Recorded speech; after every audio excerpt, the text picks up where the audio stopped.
Jai Hind everyone, we are studying lesson 3, The Little Girl. Till now we have read that this story is about a little girl Kezia who is very afraid of her father. But in the introduction we have read that this story tells us about how we misunderstand our parents and their actions, but with time or with our experience we get to learn them better. We get to learn that they never were the way we thought them to be. Okay, so the Kezia also, she is very afraid. She thinks of him like he is a giant. She is terrible in front of him.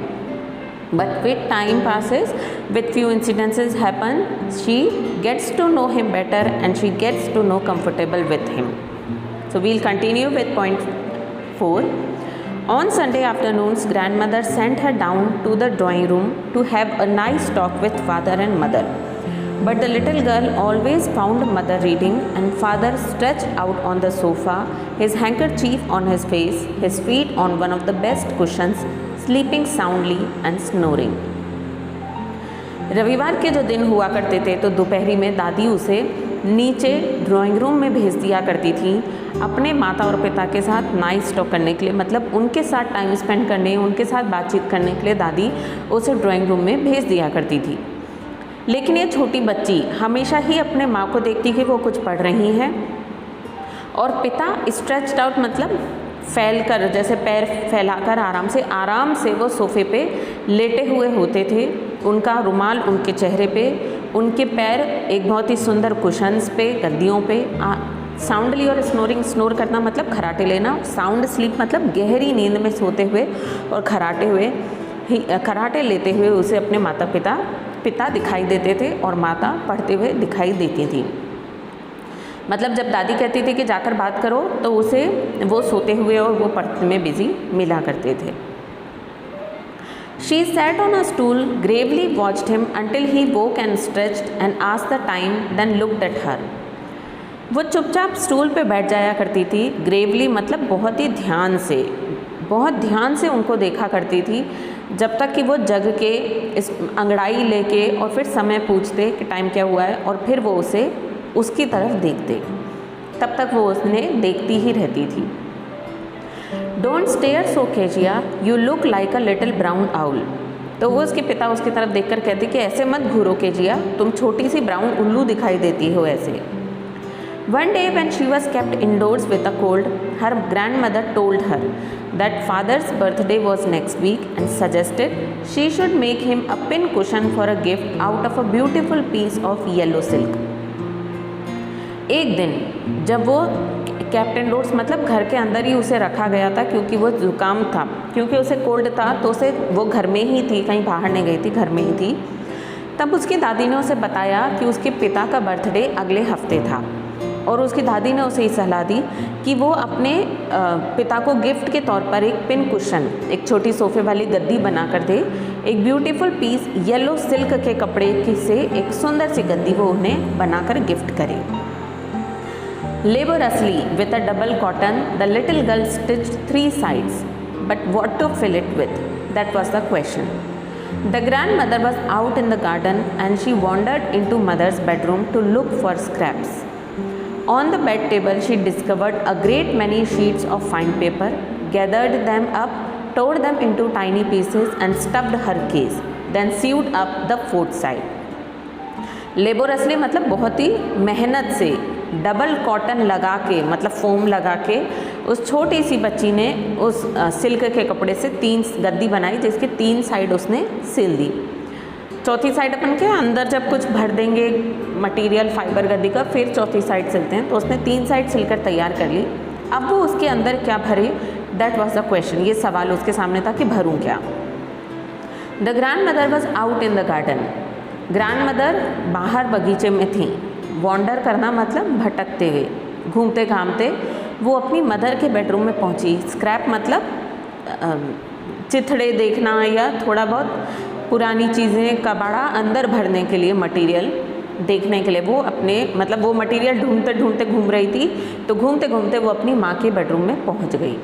On the bed table मतलब वो bed के बगल में जो छोटी सी table होती है bed के सिरहाने से ही अटैच्ड। तो उस बेड टेबल पर she discovered a great many sheets of fine paper, अच्छे कागज़ के उसे बहुत सारी शीट्स दिखाई दी। उन्होंने उन सबको इकट्ठा किया, गैदर मतलब इकट्ठा करना। Tore them into tiny pieces, tear मतलब फाड़ना, टोर उसका सेकंड फॉर्म है। उन सब कागज़ों को उसने छोटे छोटे टुकड़ों में फाड़ा। स्टफ़ करना मतलब भरना, अपनी गद्दी को भरा और फिर छोटी साइड जो चौथी साइड थी उसको सीव कर दिया मतलब सिल दिया। That night there was a hue and cry in the house. Father's great speech for the Port Authority had been lost. Rooms were searched, servants questioned. Finally, mother came into Kezia's room. उस रात पूरे घर में बहुत ही ह्यू and cry मतलब शोर शराबा मचा, बहुत हल्ला गुल्ला हुआ, क्योंकि फादर की जो स्पीच थी पोर्ट अथॉरिटी की, वो स्पीच खो गई थी। सारे कमरे तलाशे गए, नौकरों से क्वेश्चंस किए गए, पूछा गया। फाइनली मदर केजिया के कमरे में आई। तो अभी हम समझ गए कि जो उसने बेडरूम से वो खूब सारे कागज़ उठा के फाड़े थे, वो बेसिकली क्या थे, उसके पिता के बहुत ही इंपॉर्टेंट कागज़ थे, उनकी स्पीच थी वो। तो उनके लिए बहुत ही धूम मच रही थी, घर में शोर शराबा हो रहा था। फाइनली मदर उसके रूम में आई और उससे पूछा, Kezia, I suppose you didn't see some papers on a table in our room? Oh yes, she said, I tore them up for my surprise. What? screamed mother. Come straight down to the dining room this instant. Mother ने Kezia से पूछा, Kezia क्या तुमने हमारे कमरे के table पे कुछ पेपर देखे थे? उसने कहा, ओ हाँ, मैंने उनको फाड़कर अपने सरप्राइज गिफ्ट में भर दिए। स्क्रीम मतलब चीखना। उसकी मदर चिल्लाई, क्या? इसी वक्त, दिस इंस्टेंट मतलब इसी वक्त, इसी पल, तुरंत सीधे डाइनिंग रूम में नीचे आओ। And she was dragged down to where father was pacing to and fro, hands behind his back. और फिर उसे ड्रैग मतलब घसीटना, उसे घसीट कर वहाँ लाया गया जहाँ पर पिता टू एंड फ्रो मतलब यहाँ से वहाँ अपनी पीठ पर हाथ अपने रखे हुए पीछे, हाथ पीछे किए हुए पेस कर रहे थे, मतलब तेज़ तेज़ इधर उधर चल रहे थे, इधर से उधर। वेल ही सेड शार्पली, उन्होंने पूछा वेल मतलब क्या हुआ? मदर ने सब कुछ एक्सप्लेन किया। He stopped and stared at the child. Did you do that? No, she whispered. Mother, go up to her room and fetch down the damn thing. See that the child's put to bed this instant. वो रुके और उस बच्चे को मतलब cassia की तरफ उन्होंने घूरा और पूछा, क्या तुमने किया ये? उसने धीरे से कहा, ना। तो उसके पिता ने अपनी मदर को कहा कि मदर, इसके रूम में जाओ और वो चीज़ उठा के लाओ और देखो कि ये पुट टू बेड मतलब इसी वक्त इसे सुला दो तुरंत। ऐसा उन्होंने अपनी माँ को कहा। ठीक है। Crying too much to explain, she lay in the shadowed room watching the evening light made a sad little pattern on the floor. Too much to explain मतलब ये जो टू और टू होता है, ये नेगेशन दिखाने के लिए यूज़ होता है कि इतनी ये कंडीशन थी कि ये कंडीशन फुलफिल नहीं हो पाई। तो जब इस तरह का नेगेशन दिखाना हो कि इसके कारण ये नहीं हो पाया, तब ये टू और टू का इस्तेमाल होता है। तो crying too much to explain का क्या मतलब था कि इतना रो रही थी वो कि वो पिता के सामने एक्सप्लेन भी कुछ नहीं बोल पाई, इतना रो रही थी कि कुछ बोल भी नहीं पाई। और वो अपने शेडोड मतलब अंधेरे रूम में, बिना लाइट जलाए अंधेरे रूम में वो बैठी रही।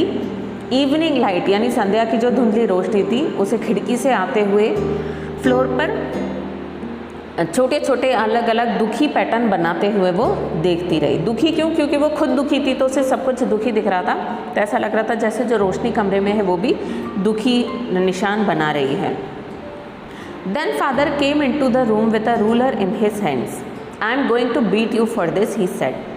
ओ no, she screamed hiding under the bed clothes. फिर पिता थोड़ी देर बाद पिताजी उसके कमरे में आए अपने हाथ में एक रूलर यानी कि स्केल लेके, और उन्होंने कहा कि मैं तुम्हें इसके लिए मारने वाला हूँ। वो चिल्लाई, अरे नहीं, अपने बेड क्लोथ्स मतलब चादर तकिए वगैरह के नीचे वो छिपने लगी। ही पुल्ड देम असाइड, लेकिन उन्होंने वो सारे बेड क्लोथ्स खींचकर साइड में रख दिए। Sit up, he ordered, and hold out your hands. You must be taught once and for all not to touch what does not belong to you. But it was for your Baba birthday. Down came the ruler on her little pink palms. उन्होंने वो सारे कपड़े अलग रख दिए और order दिया कि सीधे बैठो, और अपना हाथ बाहर निकालो। You must be taught once and for all. Once and for मतलब एक बार, फाइनली मतलब एक बार तुम्हें ये सिखाना ही पड़ेगा कि not to touch what does not belong to you, कि जो चीज़ तुम्हारी नहीं हो उसको हाथ नहीं लगाते हैं, ये तुम्हें सिखाना ही पड़ेगा। लेकिन वो आपके बर्थडे के लिए था, लेकिन उन्होंने कुछ नहीं सुना और उसकी छोटी सी पिंक हथेली पर डाउन केम द रूलर मतलब स्केल का प्रहार आया, तो उन्होंने स्केल से उसे हथेली पर मारा। इसके बाद क्या हुआ हम नेक्स्ट वीडियो में पढ़ेंगे। Thank you.